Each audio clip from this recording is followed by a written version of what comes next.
Hello বন্ধুরা, good afternoon. আমি আবার হাজির হয়ে গেছি একটা লাঞ্চের থালি নিয়ে, হেলদি টেস্টি অ্যান্ড একটা ব্যালেন্স থালা নিয়ে, যেটা খেলে তোমরা পুরো এনার্জেটিক থাকবে। আর এখানে প্রোটিনের মাত্রাটা খুব ভালো আছে। খালি স্যালাডটা তোমরা কাস্টমাইজ করে নিতে পারো। আমি এখানে আজকে খালি পেঁয়াজ নিয়েছি। তো এখানে আছে রাজমা। রাজমা তো জানো কত ভালো প্রোটিনের সোর্স। তো রাত্রিবেলায় ভিজিয়ে আমি এটা হালকা একটু মশলা দিয়ে করেছি। পেঁয়াজ বাটা দেওয়ার কারণে বেশ একটা গ্রেভি টাইপের ব্যাপার হয়েছে। আর এটা হচ্ছে ভেজিটেবল রাইস।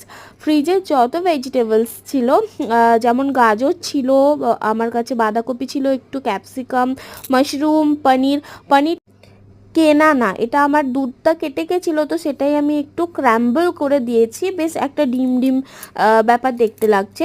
সো হ্যাঁ, এক বাটি এখানে এটা আছে ভেজিটেবল রাইস, আর তার সাথেই রাজমাটা। তোমরা চাইলে দই অ্যাড করতে পারো।